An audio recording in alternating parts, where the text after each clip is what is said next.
Praise లాడమ్మా. Good morning. ప్రభునేసుక్రీస్తు నామంలో ఈ ఉదయకాలపు శుభవందనాలు మీ అందరికీ తెలియచెప్తున్నాను. బాగున్నారమ్మా? అందరూ ఎలా ఉన్నారు? దేవునికి మహిమ కలుగును గాక. మేము కూడా మీ అందరి ప్రార్థన వలన బాగానే ఉన్నాం. అందరం బాగానే ఉన్నాం. ఎండలు విపరీతంగా ఉన్నాయమ్మా. దేవునికి మరి మీరందరూ కూడా దేవుని సన్నిధిలో కాస్త జాగ్రత్తగా ఉండండి. ఉదయం వెళ్ళండి, సాయంకాలం వెళ్ళండి. నేను కూడా అందరూ ఇళ్లల్లో లెంట్ ప్రార్థన చేస్తున్నాను. పొద్దున్న 9:30 నుంచి 12:30 కల్లా మళ్ళీ ఇంటికి వచ్చేస్తున్నా. ఈవినింగ్ మళ్ళీ 4:35 నుంచి మళ్ళీ ఒక 8 o'clock వరకు చేస్తున్నాను. నాకు కూడా ఆరోగ్యం బాగాలేదు కాబట్టి త్వరగా వెళ్తున్నా, త్వరగా వస్తున్నా. మీరు కూడా దాన్ని గమనించాలని మనం చేస్తున్నాను. దేవునికి మహిమ కలుగును గాక. మంచిది. ఈరోజు 10th క్లాస్ పిల్లల ఎగ్జామ్ కదా. ఇంటర్ వాళ్ళే ఈ రోజుతో నిన్నటితో ఇంటర్ వాళ్ళే అయిపోయినాయి. అమ్మయ్య, వాళ్ళకైతే బజార్లో చూస్తుంటే ఎట్టుందంటే అమ్మయ్య దరిద్రం వదిలిందన్నట్టు పేపర్లన్నీ విసిరేస్తూ ఉన్నారు కదా.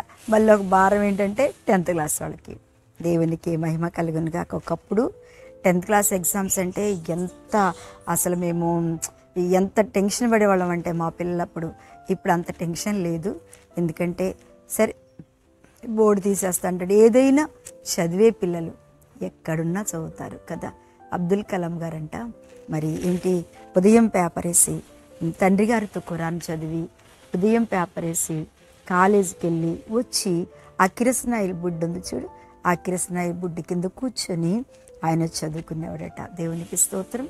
నిజంగా ఇప్పుడైతే మనకి దేదీప్యమానమైన వెలుగు, లైట్లు దేవుడు అన్నిటినీ కలగ చేశాడు. అయినా మనందరూ కూడా ప్రార్థన, ఆ వెలుగుని ప్రార్థన మన జీవితంలో ఉన్నప్పుడు తప్పకుండా బిడ్డల కొరకు టెన్షన్ పడబాకు, ప్రార్థన చేయి. మేము కూడా ప్రార్థన చేస్తున్నాం, సంఘం ప్రార్థన చేస్తుంది. తప్పకుండా మీ బిడ్డలకి గొప్ప ఘనమైన కార్యాన్ని దేవుడు మీ జీవితంలో చేయబోతున్నాడు. ఆమె మంచిది. ఈరోజు దేవుని వాగ్దానం లూకాసు వార్త 19వ అధ్యాయం 9వ వచనాన్ని చదువుతున్నాను. ఇతడును అబ్రహాము కుమారుడే, ఎందుకనగా నేడు ఈ ఇంటికి రక్షణ వచ్చి ఉన్నది అని చెప్పి నశించిన దానిని వెతికి రక్షించుటకు మనుష్య కుమారుడు వచ్చెనని అతనితో చెప్పాను. వారు ఈ మాటలు వినుచుండగా తాను యెరూషలేమునకు సమీపమున ఉండవలసిన దేవుని రాజ్యం వెంటనే అడుగుడని వారు తలంచుట వలన ఆయన మరియొక ఉపమానము చెప్పాను. దేవునికి స్తోత్రం. దేవుడు చక్కటి ఉపమానం ఇక్కడ చెప్పాడు కదండి. మనందరికీ తెలుసు జక్కయ్య గురించి. కానీ జక్కయ్య గురించి దేవుడు ఏమన్నాడంటే ఇతడును అబ్రహాం కుమారుడే కదా. ఇతడును అబ్రహాం కుమారుడే ఒకటి. రెండోది, ఇతని ఇంటికి రక్షణ వచ్చింది. దేవునికి స్తోత్రం. ఏమొచ్చిందంటే ఇతని ఇంటికి రక్షణ వచ్చింది కదా. రక్షణ మన జీవితాల్లో చాలా అవసరమైన దేవుని బిడ్డలారా. ఒకటి, అబ్రహాం కుమారులం అంటే ఏంటి? మనం అందరము కూడా దేవుని బిడ్డలం. దేవుని బిడ్డలో ఉన్నటువంటి మరి మంచితనం ఉండాలి, పరిశుద్ధత ఉండాలి, పవిత్రత ఉండాలి, మంచితనం వాళ్ళల్లో ఖచ్చితంగా కనపడాలి. రెండోది, రక్షణ ఉండాలి.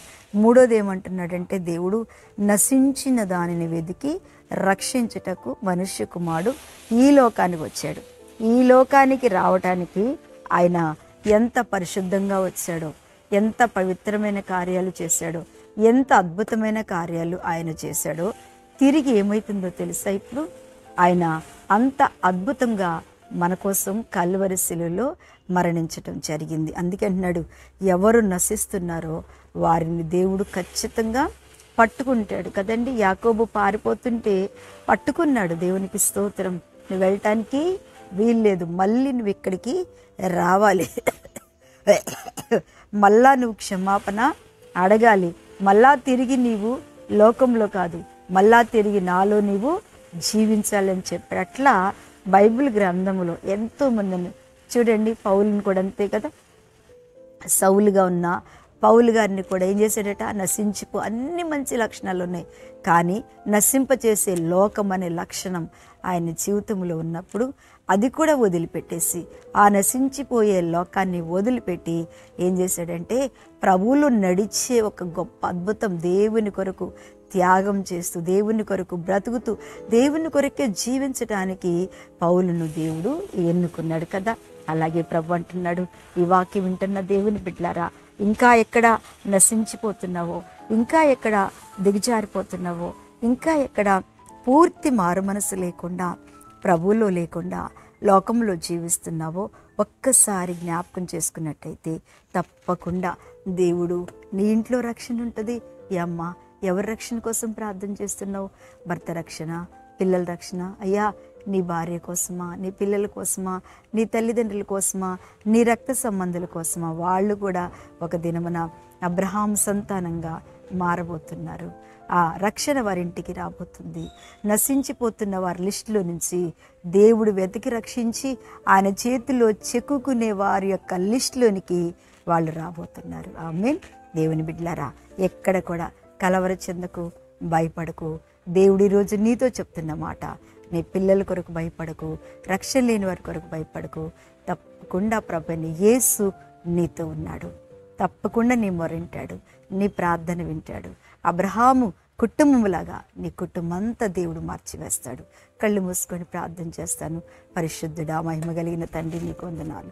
ఈ వాక్యం వింటున్న ప్రతి బిడ్డను దీవించి తండ్రి, ఈ ఉదయకాలమున ప్రతి ఒక్కరిని మీరు ఆస్వాదించి అయ్యా మీ సన్నిధానంలో నిలబెట్టుకొని ప్రభువు దీవించి ఆస్వాదించమని నాయన, ఎగ్జామ్ రాసిన ప్రతి బిడ్డకి మంచి తెలివి జ్ఞానంనిచ్చి 10th క్లాస్ బిడ్డలను ముద్రించమని, వారిని జ్ఞానము సర్వసంపదలతో నింపి నాయన ఒక్కొక్క బిడ్డ ఉన్నతమైన ర్యాంకుల్లో పాస్ అవునుగా కని ప్రార్థిస్తూ యేసునామం అడుగుచున్న తండ్రి. ఆమెన్. ఆమెన్. ప్రైజ్ లార్డ్ అమ్మ. దేవుడు మిమ్మల్ని దీవించును గాక.